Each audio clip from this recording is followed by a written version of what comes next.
Welcome to this episode of Hustle and Pro. I'm your host, Kelly Walker. Nutrition and food, especially for active and athletic people, is a fascinating topic for me personally. I've been on a food journey the last couple of years, so this topic is very exciting. It's something I think about and want to talk about all the time. So today we're going to explore that with Brittany Wehrle. Hi, Brittany. Thanks for joining us. Thank you so much for having me. I'm excited to be here. I'm excited to talk to you and learn. So you are a performance dietitian with Children's Health at the Andrews Institute Sports Performance, powered by Exos. Am I saying Exos right? You are. I always wonder when I see it on the sign, do you say EXOS or do you say it? So good to know. Okay. So what we're going to talk about today is I've been thinking about a lot lately as I have young athletes and I see their friends and I hear what they're talking about, especially on the female side of workouts and extra workouts and food and diets and all these things. So I want to talk about how this past year has maybe shifted and impacted some things in that world. As we know, COVID canceled school sports and rec sports and club sports and pro sports, all kinds of different things, and that physically impacts athletes. But I want to hear from you what that looks like and some of the indirect impacts as it falls out, like we talked about with diet and food. So tell me, like young athletes that are concerned about staying in shape, and what are you seeing the most happen right now? Yes, ma'am. So first of all, I just want to say thank you for opening up this question specifically, because I think it's something a lot of people aren't talking about enough. And I just want to put a disclaimer. What I'm going to talk about here is, anecdotal with what we are seeing in our facility with our athletes. I think there's going to be some good evidence to show this stuff later on. But what we're seeing right now is, as you mentioned, there is this concern with a lot of, youth and high school athletes to stay in shape, stay competitive, come back to that first practice or the start of season just as strong as they were when the world stopped last March. And it's putting a lot of undue stress on them. And for a lot of them, they are channeling that stress into either food or exercise, because those are some of the controllable factors in their life, right? They can't really control if their facility is open or if they're going to be able to compete at the regional or national level like they expected to. They can really control, though, if they're doing extra workouts, if they are, changing their portions, if they're cutting foods out. They see that as a place to kind of get an edge and avoid getting out of shape. But for a lot of them, combining social isolation and removal of that sport, which is part of their identity, and stress on food, that's not, in my opinion, a great mix to be, in the middle of, essentially. So it is causing a lot of, disordered eating behaviors or thoughts, at least. Yeah. So with those eating behaviors, I mean, adults we're talking about kids here too, but we have some really trendy diets happening. This is nothing new. This has happened our whole lives. But what are you seeing as far as trends in the way younger athletes are eating or the diets that they're following? Maybe they're their own, or are they following certain diets that we know by name? Yeah. So I would say, there's definitely, variations within individual athletes, and some of them pick up things that I'm like, I've never heard that. But on kind of a, big picture view, I would say one that is a little bit specific to athletes, one that we aren't seeing as much in general population, is going to be like plant-based. So either vegetarian or vegan diets. And that's primarily because of a lot of professional athletes talking about being plant-based, being vocal about it on social media. And then there have been documentaries, one in particular that looked at athletes and vegan diets specifically. So I think that one's a little bit unique to the athletes we see compared to, maybe their parents or whoever. But then the keto and intermittent fasting trends definitely do trickle down into the youth and high school athlete population. Yes, for sure. Yeah. I guess those are they align with the way adults are dieting right now too. I see that's a common trend. And I guess kids do watch their parents' eating habits and how they buy food too. That affects everybody. So Okay, those aren't super surprising to me. So let's talk about the plant-based one. Now, I mentioned at the top that I have been on a food journey for the last couple years. So I'm anxious to hear your feedback because I totally know the documentary you're talking about, Game Changers. I think I've even had episodes about it specifically when I first watched it. So there's Tom Brady-like athletes also that talk about being plant-based and how they eat and really specific on what they put in their body. So from your professional opinion, do you think plant-based diets are healthy for the younger athletes? Yeah. So if you don't mind, I would love to just touch on the Tom Brady type of like thought process for a quick second before we do plant-based. Sure. Okay. Awesome. Thank you. So yeah, I could talk about that for a whole hour without stopping. Yeah. I love it. Let's go. So I would say one thing that's really important if we do have, youth or high school athletes listening, I think that ambition in sport and wanting to optimize in sport is incredible. And it's part of why, we have jobs, right? And we have so much to talk about in this realm. But I always want them to remember that Tom Brady has a huge performance team behind him. And while there may be some evidence to parts of what he does with his diet is not the only thing making him an incredible, once in a generation kind of quarterback, right? So he's got so many other tools at his disposal, and diet may be helping, but it's certainly not the only piece. Right. And I do think don't you think it's fair to say that it's definitely a pretty good factor in helping lengthen the career for somebody his age, reduce some of the things like, inflammation and things like that, but, because of what he is or actually what he isn't putting in his body. Yes, I think that, it's hard to know if that's exactly what is contributing, but it should be helping, that's for sure.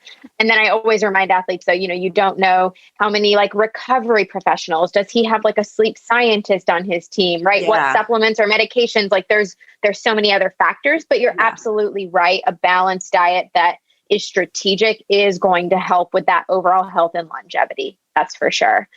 But yeah, so I always preface with, when people come to me about a very specific high level athlete, I'm like, think about all the other tools in their toolbox. Yeah. And just even when you go to even taking it down a level, not the Tom Brady level, celebrities and there's so many diets that we see that kids are seeing if they're seeing things on social that aren't a realistic thing that they can have in their life just by our lifestyle, the time we have, the resources we have, that we don't have a chef or a cook or somebody in our home all the time preparing things and making them look the way that we see them looking in pictures. Right. So I'm like that you said that hopefully you do remind these kids this is not our everyday situation, what we should be striving for.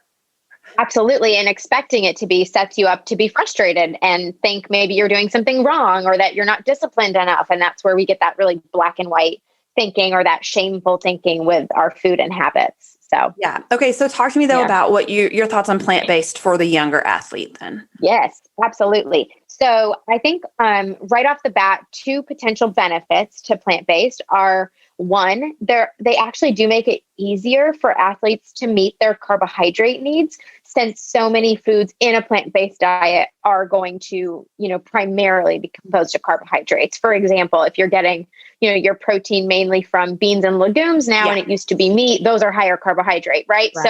And athletes' carbohydrate needs are so high compared to general population that's really actually kind of helpful and simple. And then we know that there are some long-term health benefits as well, right? Just because of the health promoting benefits of fiber and micronutrients and all that. And that's lovely. Yeah. And less things like cholesterol. Right. Yes, exactly. So all those, the health benefits of things like the fiber and micronutrients will help with, potentially chronic disease risk and all of those things. I think that one's a harder sell for youth and high school athletes, but it definitely is a piece, right? And then a couple of downsides that I would say to be aware of are it may be harder, or I would say it's normally harder on a vegetarian or a vegan diet to meet your total energy or calorie needs. Because if you think about the energy needs of growth and development at their age, and then you layer on training daily or more than once a day, it can just really be hard for a primarily plant-based diet to contain enough calories. Yeah, you have to be mindful and plan a little bit more and make sure that you're adding in certain things, and you're probably going to talk about protein, but making sure it doesn't just happen by accident. If you are going the plant-based route, you have to be mindful of it. I love that you said that. So what I've seen a lot is athletes come in and they say, hey, I want to be vegetarian or I want to be vegan. And guess what I did to do that? I just cut out meat or I just cut out my dairy. And I say, okay, well, what did you add back in? Because those are pretty energy dense foods that now we've got to make up for somehow. Otherwise, you're likely to be performing less optimally or affecting your health in certain ways. So yes, you've got to be intentional. You've got to be strategic. And then we do want to make sure, they're getting adequate protein, and it can be hard, especially if they're vegan, to hit certain micronutrient needs as well, especially vitamin D and calcium, which are really important in their part of life because of bone development when you're an adolescent. So it can get a little tricky. I think I've seen plant-based done really well for certain athletes, but not to plug sports dietitians. Most of the time it requires someone like us to be pulling some strings at the start to get it to a good place. For sure. Because it's not just, it's not intuitive, because most of us have been raised on, most of us are not raised on a plant-based diet. So it's not intuitive to just make an easy switch. You do have to do some research or use help. You need help. Even if you're doing research on your own. When I started that journey, I have community and I have people that basically answer questions and help me out, because you can't just cut out one thing. Like you said, you have to change it up and add other things. And the young athletes I mentioned they're in my car for carpools and things. They'll talk about milk or different things, and or they will hear me, or if we're eating together, talk about how I don't eat dairy, and they'll say things like, "Well, but you have to get calcium." And I'm like, "I know, but let's look at the two jugs of milk we just each drank. Like, mine has more calcium than yours." And they're like shocked that a plant-based milk has more of something than what they thought they were drinking their cow's milk because of. Does that make sense? So a lot of kids just don't also know that some of these things over time, their parents' generation think, oh, you have to have milk to have calcium. But over time, some of the things like calcium aren't as often found in milk today as they were 30, 40 years ago when we were drinking it. Right? Is that true? Yeah. Do you think? I think it's definitely interesting how the food industry has shifted and affected sort of the composition of some of our foods. It's always hard to quantify exactly, how much of something we may have lost in the process. But yes, and that's why we stress a lot at our facility, variety. Right? If you're only relying on one product for a certain micro or macronutrient need, you might be missing the mark and just not know it, because food labels have a lot of wiggle room and food industry stats have a lot of wiggle room. So yes, I agree. It's changed a lot. And I think variety is a really good way to kind of solidify our defenses against that. I could see how kids need help from performance dietitians like you, because like my daughter, it's really easy. I don't want to throw her under the bus, but it is easy for kids to say, okay, mom and dad don't eat meat anymore. It's not really in our house. So her go-to might just be grilled cheese or mac and cheese. And it's really easy for kids to fall into the unhealthy plant-based food, because plant-based sounds healthy when you use the word plant, but it's really easy to be an unhealthy vegan or vegetarian, to where you're just, if you're eating French fries every day and mac and cheese, you're not going to be at the top of your athletic performance, right? Yes. So I like when athletes come to me and ask about these plant-based diets, I like to say, okay, do you think it would be easier, more enjoyable, more beneficial for you to be fully plant-based? Or do you think we need to just shift how often those kinds of foods are showing up in your current diet?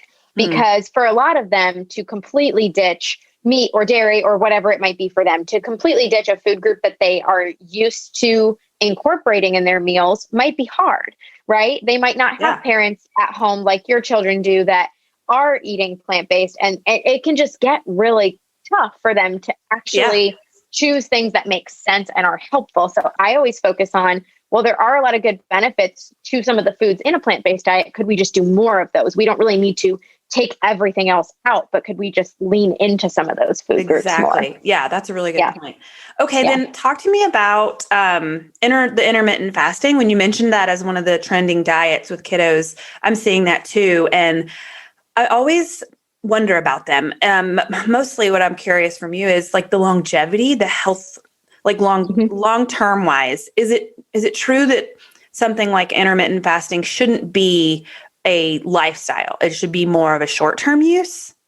I think it depends on, how you look at it, I guess, or like what benefits you're trying to pull for it. Okay. But in the younger populations, I don't really think it fits into either. I hope that's not disheartening. I don't think it's a good long-term trend for them to shoot for. And also for them, it's not going to be a quick fix. And I'll tell you why, because it can be incredibly difficult, even for me with 6 years experience as a sports dietitian, to get a growing active athlete enough calories. I mean, it might take like a specific meal plan. It might take very specific foods or timing.